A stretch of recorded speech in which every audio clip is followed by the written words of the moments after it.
Dickinson recuerda con su voz singularmente anárquica las explosivas hazañas de su excéntrica niñez, el ascenso meteórico de los Maiden, la trayectoria, los conciertos y las giras del grupo junto a su inseparable Eddie, pero también cuenta la filosofía de la esgrima, la experiencia brutal de pilotar un Boeing o su firme victoria contra el cáncer. Unas memorias muy esperadas que captan la vida, el corazón y la mente de un auténtico icono del rock. Llevaba 2 horas volando en círculos sobre Murmansk, pero los rusos no nos dejaban aterrizar. Permiso para aterrizar denegado, dijo con el mejor acento de Pavel Chekhov, el personaje de Star Trek. No sabía si este controlador era un fan de Iron Maiden, aunque de todos modos jamás me habría creído, una estrella del rock pluriempleada como piloto aéreo, increíble. En cualquier caso no llevaba a Eddie a bordo, por lo que esto no era el Air Force One. Era una expedición de pesca, un Boeing 757 de Astraeus Airlines con 200 asientos vacíos y yo como primer oficial. Llevaba solo 20 pasajeros desde Gatwick a Murmansk. Un puñado de hombres llamados John Smith, un servicio de guardaespaldas, armados todos hasta los dientes. No es que el tal Lord Seltine los necesitase. Se las apañaba bastante bien balanceando la masa cuando tenía que hacerlo. Luego estaba Max Hastings, antiguo editor del Daily Telegraph, que también iba a bordo. Me preguntaba si el controlador soviético habría leído alguno de sus editoriales. Suponía que no. ¿Qué tipo de peces hay en Murmansk?, pregunté a uno de los John Smith. Peces especiales, contestó de manera inexpresiva. Peces grandes, sugerí, muy grandes, concluyó mientras salía de la cabina. En Murmansk tenía su sede la flota soviética del norte. Lord Seltine era un antiguo secretario de Estado de Defensa, y lo que Max Hastings desconocía de las Fuerzas Armadas Mundiales no merecía un renglón en un periódico. El mundo bajo nuestros pies estaba oculto y oscuro, sumergido bajo un algodonoso lecho de nubes bajas. Para negociar contaba con una radio y un viejo teléfono móvil de Nokia.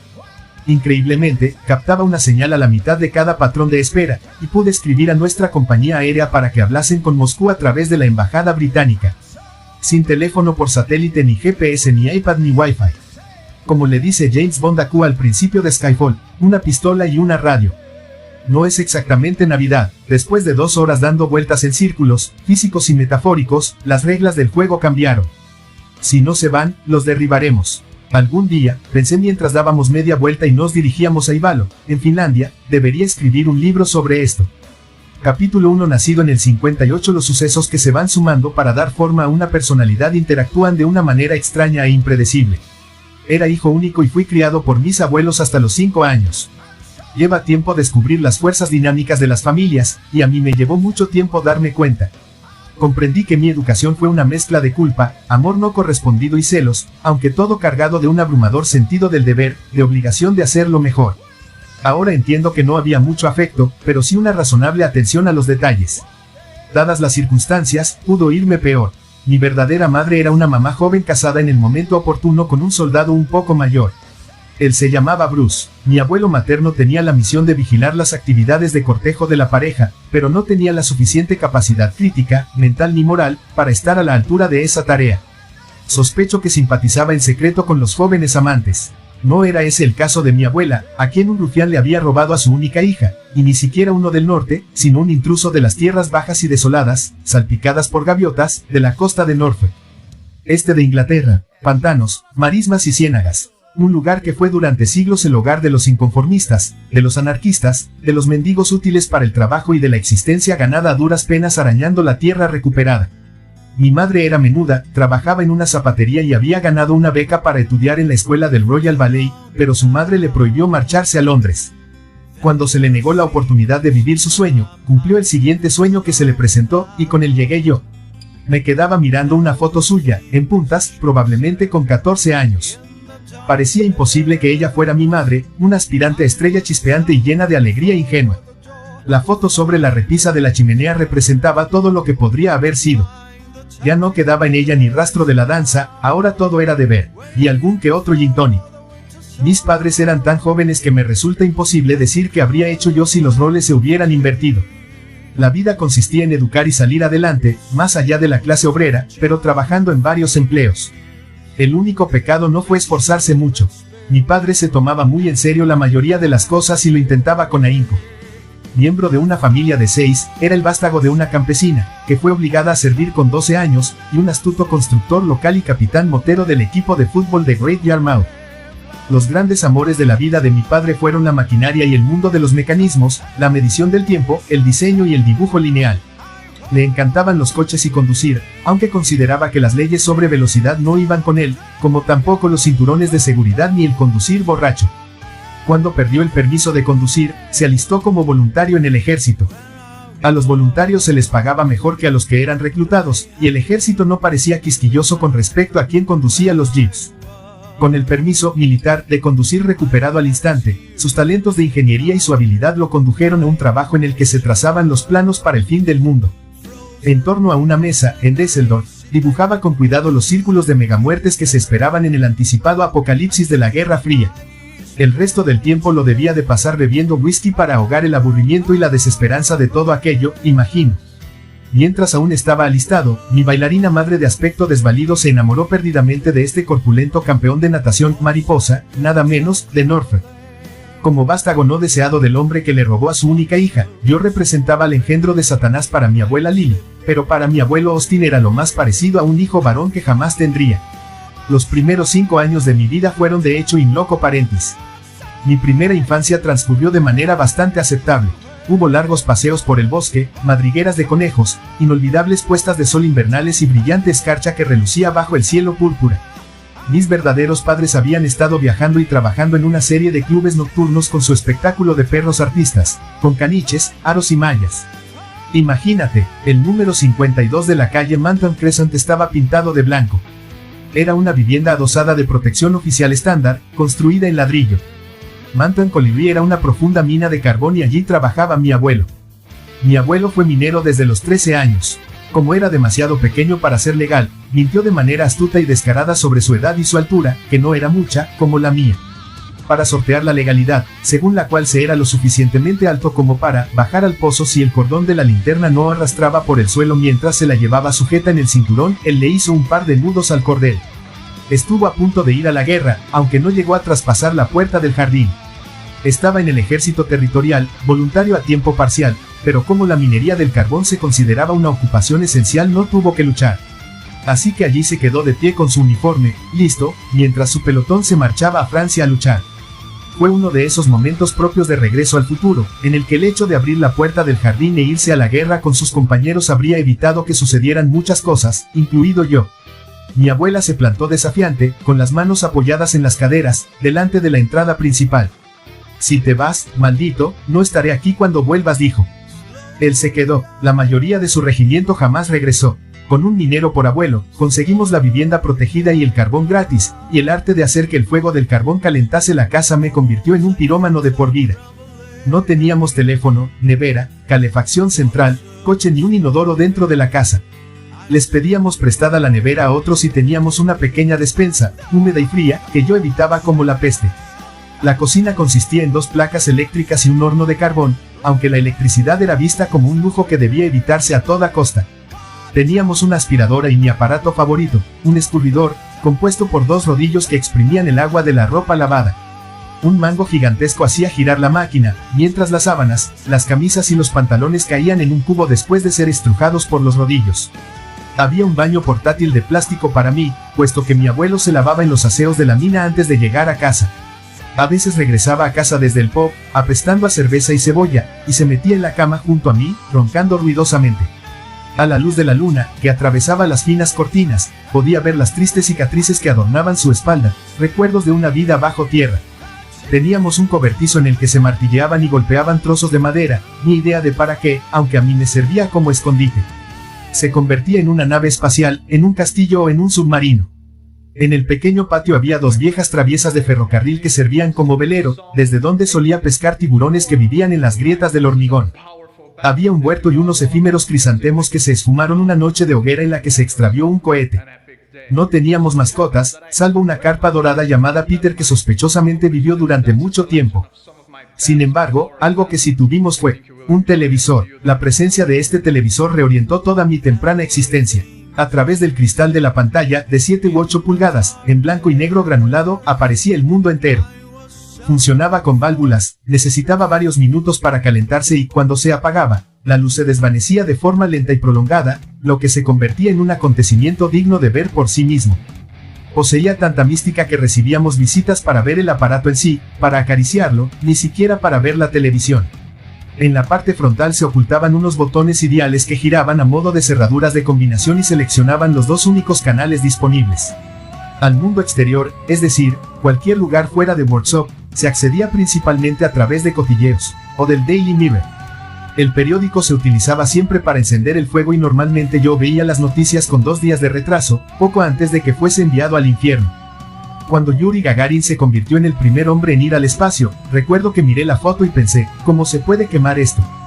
La doblé y la guardé. Si los cotilleos o el periódico viejo no funcionaban, el mundo exterior podía requerir una llamada telefónica. La gran cabina telefónica roja servía como un centro de distribución de tos, resfriado, gripe, peste bubónica, lo que sea, lo pillarás para el barrio. Siempre había cola en las horas punta, y una combinación infernal de botones que pulsar y discos rotatorios para hacer una llamada, junto con una gran cantidad de cambio necesario para las conversaciones largas. Era como una versión muy incómoda de Twitter, donde las palabras estaban racionadas por el dinero y las vengativas miradas fijas de las otras 20 personas que esperaban en fila para inhalar el micrófono impregnado de humo y saliva y presionar el auricular cubierto de sudor y grasa de pelo contra sus cabezas. En Workshop había que obedecer ciertos códigos de conducta y normas, aunque la etiqueta en las calles era muy informal. No se cometían muchos delitos y prácticamente no había tráfico. Mis abuelos iban andando a todas partes, o cogían el autobús. Ir al trabajo atravesando a pie los campos durante 5 o 10 millas en cualquier dirección era algo a lo que estaban acostumbrados, y a mí me tocó también hacerlo.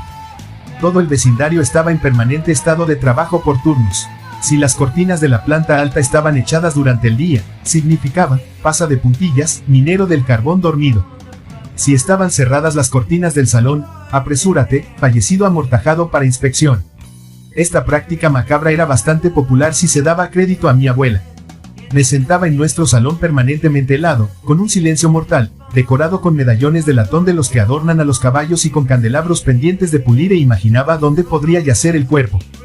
Por la tarde, la atmósfera cambiaba, y la casa se transformaba en una viñeta humorística de Gary Larson en vivo. Las sillas plegables de madera convertían el lugar en una peluquería con el azul como único color y una actividad colmenera como único juego de la ciudad. Mujeres con rodillas enormes y bolsas de plástico en las cabezas se evaporaban sentadas tranquilamente bajo las lámparas de calor, mientras mi abuela chicharraba, rizaba y producía ese horrible olor a cabello húmedo y champú industrial. Mi comité de escape era mi tío John. Constituye una parte muy importante a la hora de saber qué botón pulsar. En primer lugar, no era mi tío. Era mi padrino y el mejor amigo de mi abuelo. Estuvo en la Real Fuerza Aérea Británica, RAF, y luchó en la guerra. Como niño brillante de la clase obrera, fue absorbido por una RAF en expansión que necesitaba un sinfín de habilidades tecnológicas que escaseaban, y pasó a ser uno de los aprendices de Trenchard. El sargento de aviación John Booker, ingeniero eléctrico durante el sitio de Malta, sobrevivió a alguno de los bombardeos más angustiosos de la guerra en una isla que Hitler estaba decidido a aplastar a toda costa. Conservo sus medallas y una copia de su Biblia, debidamente anotada con versículos que infundían ánimo en un momento en el que las cosas debieron de haber sido inconcebiblemente sombrías. También hay fotos, una de él en pleno vuelo, a punto de ocultarse en una operación de vuelo nocturno, en el que, como personal de tierra, su presencia era totalmente innecesaria. Lo hizo por pura diversión. Sentado en sus rodillas, me agasajaba con historias de aviones, mientras yo tocaba la maqueta de aprendizaje de un Spitfire plateado y la de un Liberator de 4 motores hecho de latón con un disco de hélice de plexiglas fundido de un Spitfire derribado y una almohadilla de fieltro verde debajo del zócalo, material que era un fragmento cortado de una mesa de billar inglés hecha añicos en un club maltés bombardeado. Hablaba de aeronaves, de la historia de la ingeniería en Gran Bretaña, de reactores, de bombarderos Vulcan, de batallas navales y pilotos de pruebas. Yo permanecía sentado durante horas, inspirado, haciendo aeromodelismo como muchos niños de mi generación, jugueteando con las calcomanías. Era un milagro que mis pilotos de plástico sobrevivieran siempre a los combates, puesto que sus cuerpos estaban envueltos por completo en pegamento, y las cúpulas transparentes cubiertas por huellas dactilares opacas. La tienda de maquetas de Workshop, donde construí mi fuerza aérea de plástico, seguía sorprendentemente en el mismo sitio la última vez que estuve allí con motivo del funeral de mi abuela. Como el tío John era un tipo al que le iba la técnica, tenía un estanque del tamaño de la presa alemana de Mon, que él mismo había construido, lleno de peces dorados y astutamente protegido mediante una red de alambre, y también conducía un espléndido Ford Consul, que estaba inmaculado, por supuesto. Este coche fue el que me llevó a mi primer espectáculo aéreo a principios de la década de 1960, cuando la salud y la seguridad eran para los gallinas y el término reducción del ruido ni siquiera estaba en el diccionario. Los atronadores reactores como los Vulcan estremecían los tejados al realizar giros verticales con sus gigantescas alas delta, mientras que el English Electric Lightning, básicamente un cohete supersónico con un hombre a horcajadas sobre él, pasaba invertido como un rayo, casi rozando la pista con la cola. Poderoso. El tío John me metió en el mundo de las maquinarias y los mecanismos, aunque me sentía igualmente atraído por los trenes de vapor que aún cruzaban la estación de Worksop. El puente peatonal y la estación siguen hoy prácticamente igual a como los conocí en mi infancia. Juro que siguen existiendo los mismos maderos sobre los que me ponía de pie siendo un niño. El humo, el vapor y las nubes de ceniza que me envolvían se mezclaban con el alquitranado olor a betún y me picaban las fosas nasales. Hace poco hice el camino de ida y vuelta a la estación. Pensé que era un trayecto puñeteramente largo, aunque no me lo parecía así cuando era pequeño. El olor aún persiste. En resumen, me habría conformado con ser conductor de un tren de vapor, luego quizás piloto de combate, y si eso me aburría, siempre me quedaba la posibilidad de ser astronauta, al menos en mis sueños. Nada de lo que sucede en la infancia es en vano. En cierto momento, sin embargo, se acabó la diversión, y fui a la escuela. La escuela de primaria Manton estaba destinada a los hijos de los mineros. Antes de que se cerrara alcanzó cierto nivel de notoriedad entre los lectores del Daily Mail al convertirse en la escuela en la que los niños de 5 años golpeaban a los maestros. En fin, no recuerdo haber pegado a ningún profesor, aunque me otorgaron las alas, y también lecciones de boxeo, después de un altercado sobre quién debería interpretar el papel de Ángel en la función de Navidad. Yo codiciaba esas alas, pero en su lugar me llevé un buen puntapié en la riña que continuó al otro lado de las puertas del colegio. El resultado no fue nada satisfactorio. Cuando volví del colegio desaliñado y con la ropa rasgada, mi abuelo me sentó y me hizo abrir las manos, que eran suaves y regordetas. Sus manos eran ásperas, como papel de lija, con trozos de piel callosa pegados como copos de coco a las profundas líneas que se abrieron cuando extendió las palmas delante de mí. Recuerdo el brillo de sus ojos. Cierra la mano, muchacho, dijo. Eso hice. Así no, te romperás el pulgar. Hazlo así, y me enseñó cómo. Así, dije. Sí, ahora, golpea mi mano. No fue exactamente como en Karate Kid, nada de plantarse a la pata coja en el extremo de un bote, nada de dar cera, pulir cera como en la peli de Hollywood. Sin embargo, al cabo de una semana más o menos, me llevó a un lado y con mucha suavidad, pero con una determinación de acero en su voz, me dijo, ahora ve y busca al chico que lo hizo. Y pon las cosas en su sitio. Eso hice. Creo que pasaron unos 20 minutos antes de que el profesor me sacara a rastras y me llevara por la fuerza hasta casa sujetándome vigorosamente. Mis clases de boxeo habían sido demasiado efectivas y a mi juicio, con 4 o 5 años, con bastante poco discernimiento. El ratatata del buzón hizo salir a un abuelo impasible, pantuflas, camiseta blanca y pantalones bombachos. No recuerdo lo que dijo el profesor. Todo lo que recuerdo fue lo que dijo mi abuelo, yo me ocupo. Y después de eso, me soltó. No recibí una paliza, ni una reprimenda, sino una desaprobación silenciosa y una charla sobre la moralidad de los puñetazos y las reglas del juego, que básicamente consistían en no portarse como un matón con la gente, defenderse y no golpear nunca a una mujer. Un hombre amable, comprensivo y verdaderamente bueno jamás dejaba de proteger lo que le importaba. No está mal para 1962. En medio de todo esto, mis verdaderos padres, Sonia y Bruce, habían vuelto del circuito de exhibición canina y vivían en Sheffield. Nos visitaban los domingos a la hora de comer. Aún conservo la radio de baquelita de color crema y marrón que encendíamos en aquellas ocasiones. La situación siempre era bastante tensa. Me dejó para toda la vida con un sentimiento de horror hacia las comidas en torno a la mesa, así como a la ginebra y al pintalabios. Yo le daba vueltas a la comida en el plato y me sermoneaban sobre no dejar las coles de Bruselas y sobre los peligros de no comer cuando la comida estaba racionada, algo que ya no sucedía, por supuesto, pero nadie alcanzaba a comprender esa realidad. Los mismos vestigios de la posguerra restringían el agua del baño a unos 7 centímetros, causaban ansiedad por el uso de la electricidad y un malsano temor a la disipación psicológica provocada por hablar en exceso por teléfono. Las conversaciones se salpicaban con desastres locales. Un fulano había sufrido un derrame cerebral, alguien se había caído por las escaleras, los embarazos adolescentes se multiplicaban, y un pobre muchacho se había hundido en la corteza de uno de los numerosos montones de escoria que rodeaban el pozo, cayendo sobre brasas ardientes que le habían provocado terribles quemaduras. Un buen día, después de una comida dominical en la que me había comido las coles de Bruselas y la gallina que solía deambular por el jardín, llegó el momento de irme a vivir con mis padres.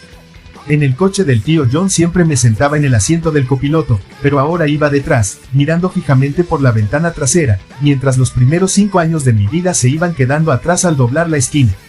Al final, miré hacia adelante, hacia un futuro incierto. Había podido pelear un poco, había atrapado varios bichos feos, comandado mi propia fuerza aérea y estuve a punto de desafiar la gravedad.